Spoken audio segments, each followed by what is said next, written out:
Welcome to the Zim Ladies Roundtable podcast. I am Tino. This is my co-host, Dr. Tafi. Join us as we dive into real conversations about empowerment, culture, and progress. Each episode, we share stories, explore important topics, and connect with our vibrant community.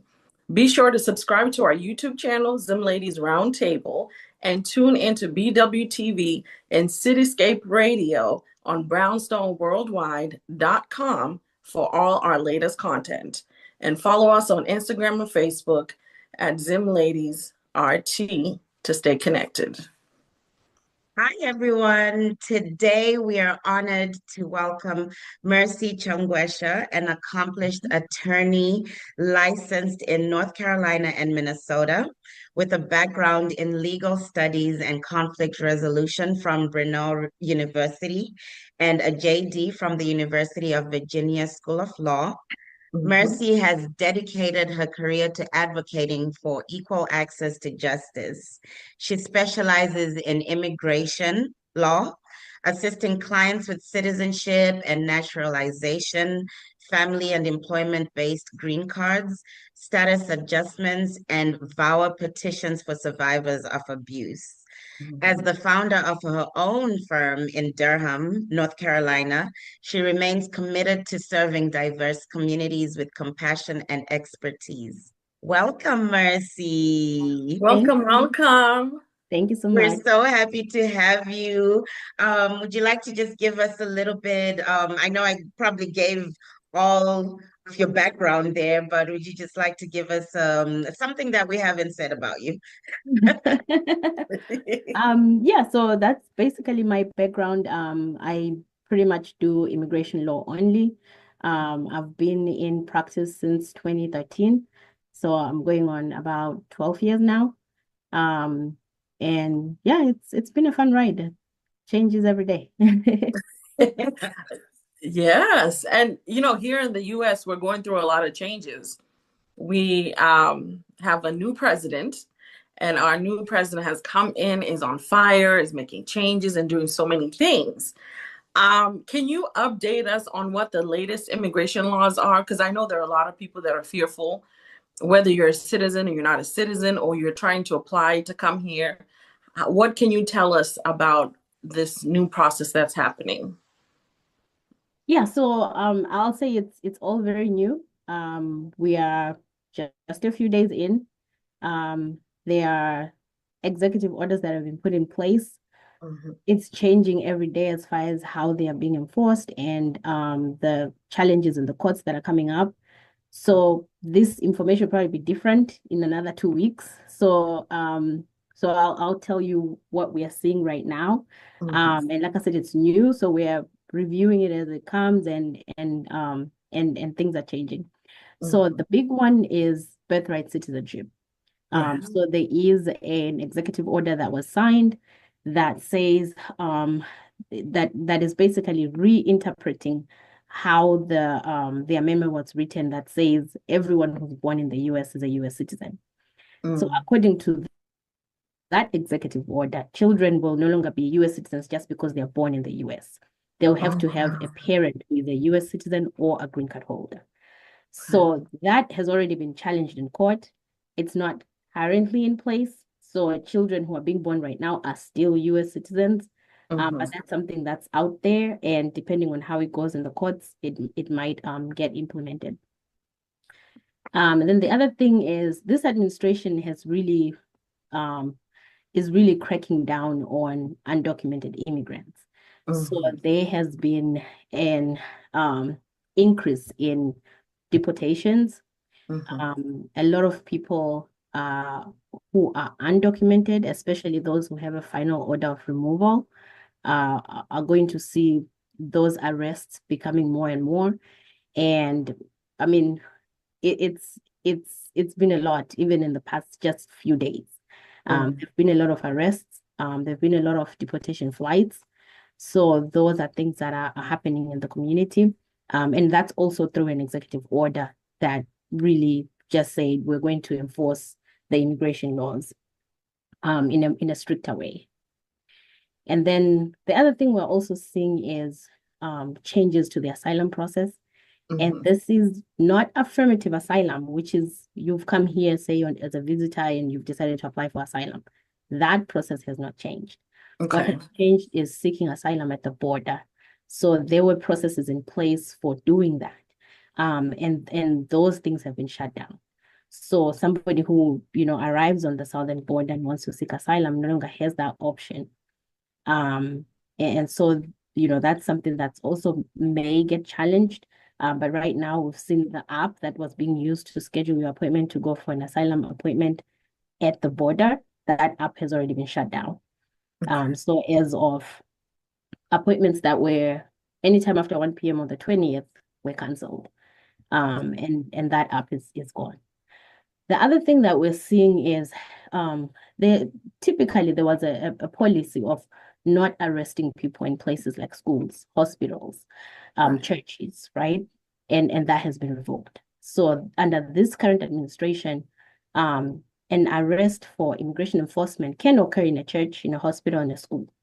And depending on the state, some districts are cooperating with the administration and making it pretty easy for immigration enforcement to occur in those places.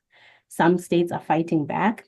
So, it's really a time of fear right now because those enforcements are happening in places that historically it didn't happen. And then we've also seen a shift in language. Under the Biden administration, it was undocumented immigrants, non-citizens. And the past week, we've seen USCIS posting about aliens, right? We've seen talk of illegal immigrants. So we've seen a shift as well in the language that is being used to address immigrants. And, those are the realities that we were facing right now. Yes. I think that's a general idea of the changes that we're seeing. Oh, also, because a national emergency was declared as far as what's happening at the southern border, that means the military may be used to enforce immigration laws. So those are things that we're also seeing. And there's a lot of fear. Even, I live in Indiana. To be honest, the streets are not as crowded as they normally are. And then even at our office where we work, a lot of Latinos, the building is mostly Latinos. A lot of them haven't shown up because people are just fearful of what's going to happen, whether you're documented or not documented, because apparently it's catching everyone somewhere. It's affecting everyone at some point. So it's really sad and it's scary for everyone, even though they're not targeting Africans. We also have to kind of wonder, what's our fate in all of this? Yeah, definitely. And I was reading an article the other day about a lady who is expecting, and she hasn't been to any of her appointments since the inauguration because she's so scared. Right. And I think it's just heartbreaking, really. It is. So do you think people should continue being fearful to go to public places if they're undocumented or aliens, as we're being called? Should they continue being fearful to go to these places? Should they just stay at home and not go to work, not go to school, because we did see in the news that I think it was Chicago where they tried to go pick up some children that were undocumented at the schools and the school denied access. Do you feel like people should continue being fearful? I think that's the point, is to make people fearful, and Mhm. and make you do extreme things even, right? And prove a point, right? That, um, immigrants are a problem. So I think instead of being fearful, really, I think this is the time to really put our leaders to task, right? As far as our local leaders, to really ask your school district, like, what's your plan? What's your policy? What are you going to do? And really just and be very plugged in with your local community to find out what's going on, what's safe, where is it safe, and also to have a plan in place, right? If you have kids and you know that you have a final order of removal and you know that this is something that might happen to you, or you're undocumented and this is a possibility for you, make sure you've designated somebody who can pick up your kids. Make sure you have somebody who knows how to access your bank accounts and things like that. That you have a plan in place that in the event that anything happens, because I think once you faced it, right? Once you face the possibility and you've planned for it, I think it's easier for you to go about your day-to-day business. Right. Right. That's very true. Have you heard any of the recent changes? How they affecting any Zimbabwean nationals, or is just honestly just based here in the U.S.? So far, I think it's not specifically affecting Zimbabweans like in the sense of there's a specific policy for Zimbabweans. Mm-hmm. But anybody who falls under that umbrella of you have a final order of removal, or you were given voluntary departure and you never left, or you have a criminal record, and you are undocumented, or you are undocumented in general, because sometimes it happens that a search for an undocumented person with a criminal record, or a final order of removal puts ICE agents in a household that has other people who are undocumented, even though, they have nothing else going on.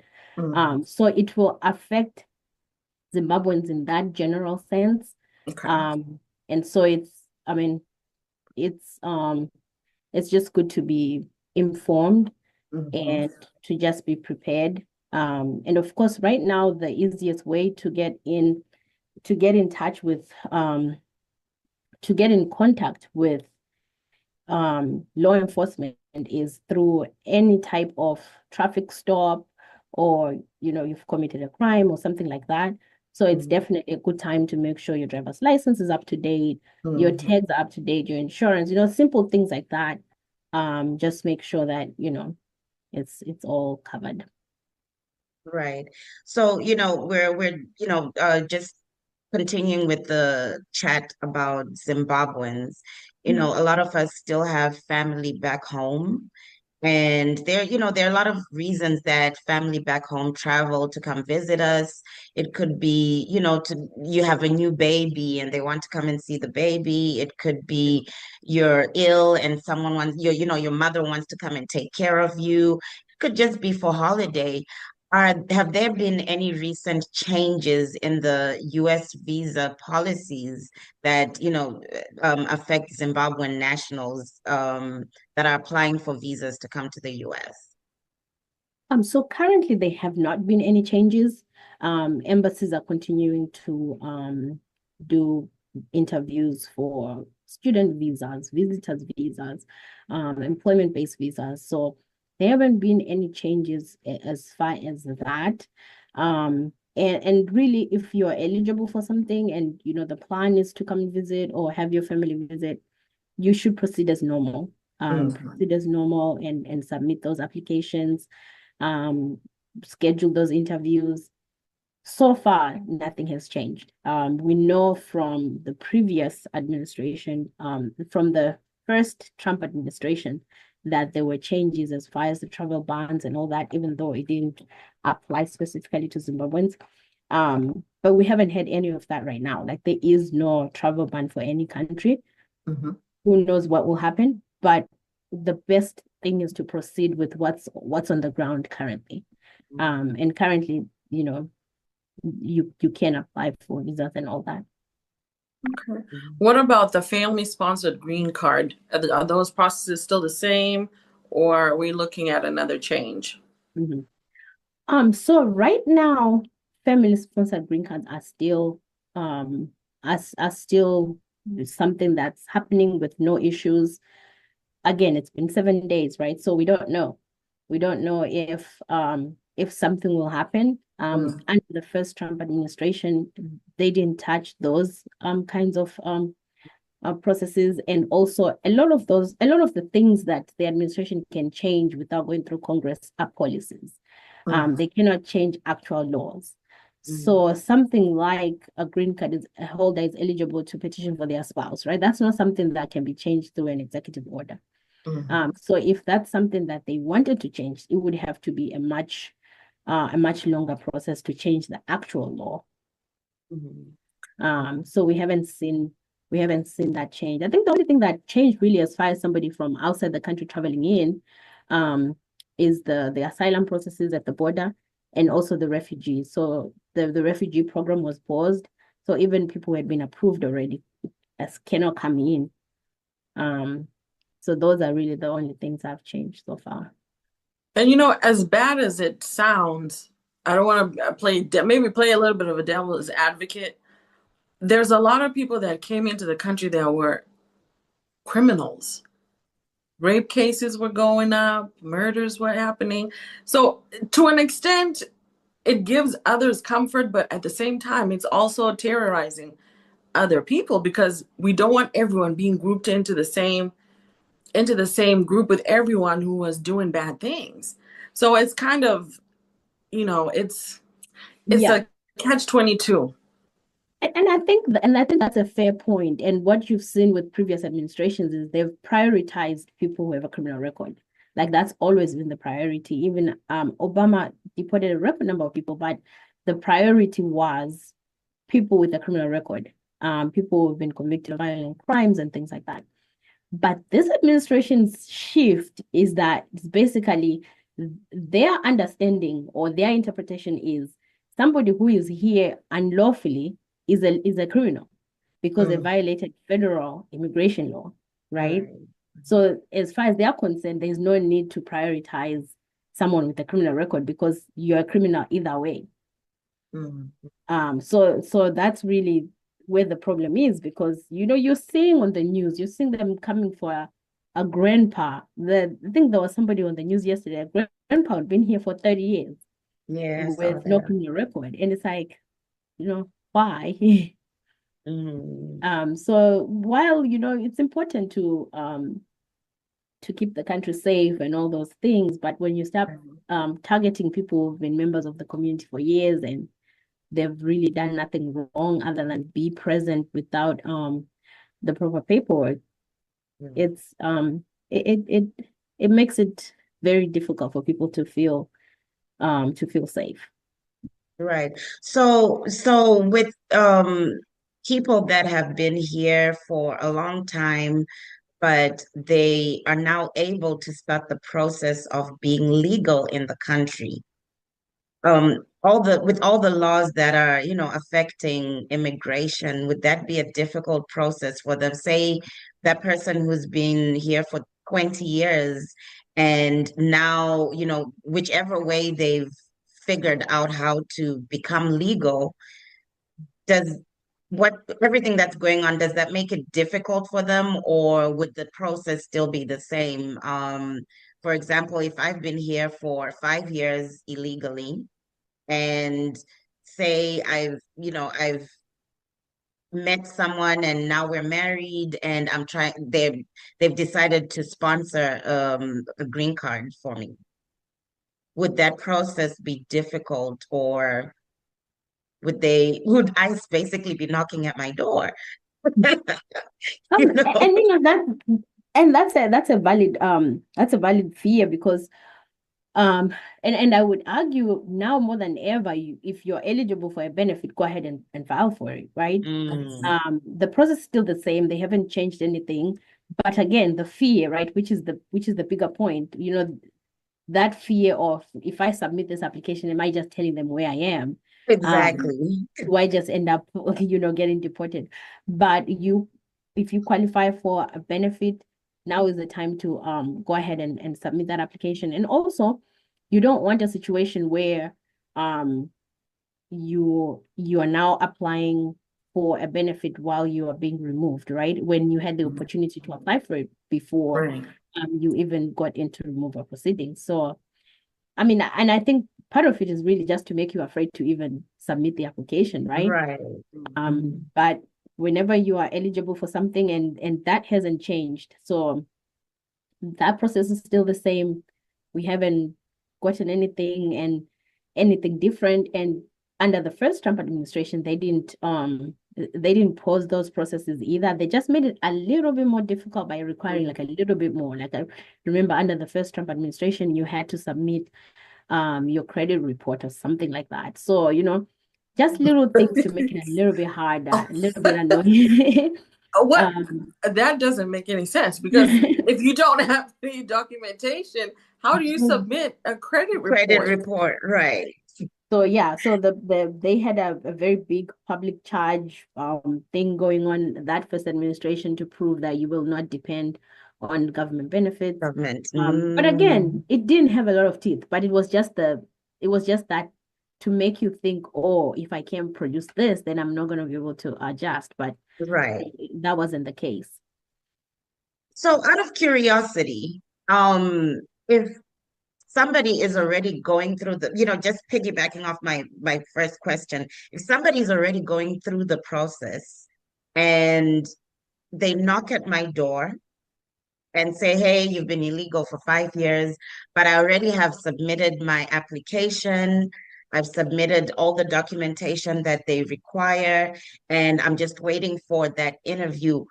Can they remove me from the United States? Can they start processing deportation, or can they detain me or any of that? Because uh, like we're saying, people are fearful of them, of letting them know where they are if they've been illegal for so long, and now they're trying to, to make things right. How does that go? Okay, so I'll give you a two-part answer. The first part of it is, why did you open the door, right? That's the first thing, okay? ICE comes knocking at your door. You don't open the door unless they have a warrant. They have a warrant that has your specific name, right? That says that was signed by a judge that says we are here to pick up X person. Other than that, you don't have to. You don't have to open the door. You definitely don't want to do that, right? So I'm gonna change your question and say they found you on the porch. Okay, let's say they found you on the porch, right? Because if they found you in your house, you didn't open the door, right? You did the right thing.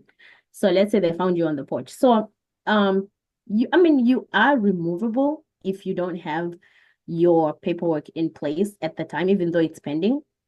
However, if you are eligible for a benefit, even if they do place you in removal proceedings, you just renew that application for your benefit in immigration court.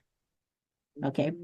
So they're unlikely to bother with you if you already have a pathway to a benefit, and it's already in process.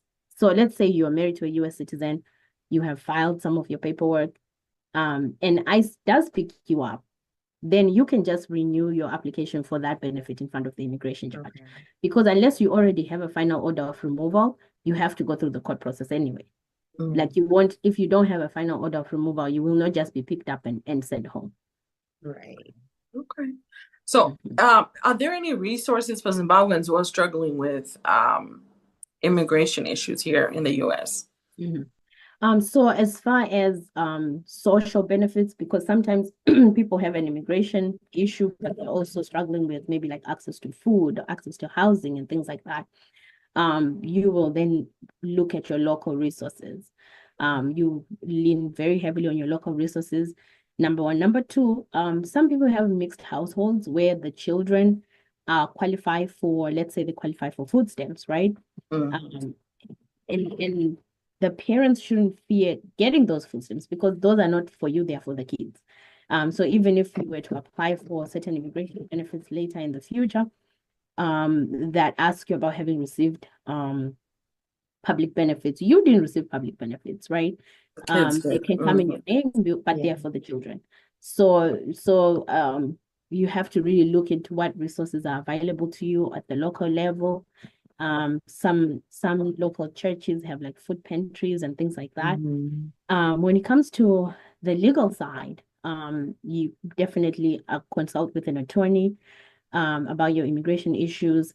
Some people are not in a place where they can afford an attorney, and you can go through the legal aid. Most places have a legal aid office that can assist with legal issues, immigration issues. Some nonprofits are also able to assist with legal issues, but if you have like a legal immigration issue, definitely need to consult with an attorney, whether private, whether legal aid. And then also just in general, have your ducks in a row, right? With any other thing that you have going on. Your housing, your banking, all those things, and just have someone that knows what's going on, and can pick up the slack if something happens.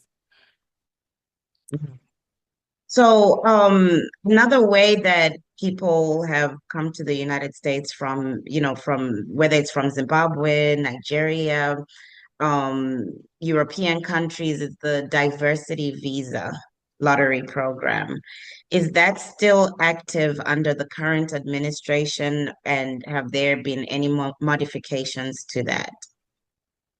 So the lottery is still active. There's nothing that has happened yet. The next lottery will run October, November. So we will know. And they don't release those instructions until right before, typically within about 4 weeks of when the lottery will run. So that's still a ways away. So we don't know for now if anything will change. The people that have already won the lottery, they're continuing to process. The lottery that ran this past year, this in 2024, we expect to get results in May. Haven't had anything to the contrary. So, I mean, so far it's still going. But we'll see. And I think We have a long time. Wait. yeah. And I think the bigger point is there were a lot of things that were said during the campaign. Um, Mhm. but we really have to focus on what has happened so far, because if Mhm. we worry about what's not on the ground yet, then people will just get off. So we just monitor what's really what is in place. Mhm. Mhm. Yeah, Yeah. whew, it's a lot, Mercy. It really is, honestly. Even we've been here for like what, 25 years, and I was like, oh my God, if I get Right, sent back, what am I gonna do? right. Where do I even begin? Because that was, some of the chatter, right? That Hmm. even citizens are not safe. So, we're sitting here like, oh my goodness. Right. And Where do and I begin? and I think it goes back to that point of fear, right? It is, and I think that's how they want it, right? They Oh want, yeah, oh yeah. that thing of, because really that's not possible, right? Citizens cannot be sent back. But even there was fear that with the birthright citizenship law coming into place, children who would not have qualified when they were born. So say a child was born last year who wouldn't have qualified under the current law, that child would be stripped of citizenship, which Mhm. again, wouldn't happen. So it's just more the fear, really. I think that's the bigger point. Right, right. Wow. So, so in your opinion, how do you feel, Zimbabweans or even other nationalities, because this is not just a Zimbabwean thing, the Latinas are really going through it. Mhm. People from other, nationalities are going through it. Haiti, How, yes, the yes. Haitians are. Haitians are, they're also being targeted with this, but how can, people that are not from the United States, how can they support each other, in navigating these immigration challenges? I think the first way is to not spread rumors, okay? Because Right. I think there's a lot of things that are out there, things that are terrifying and that somebody has just made up, right?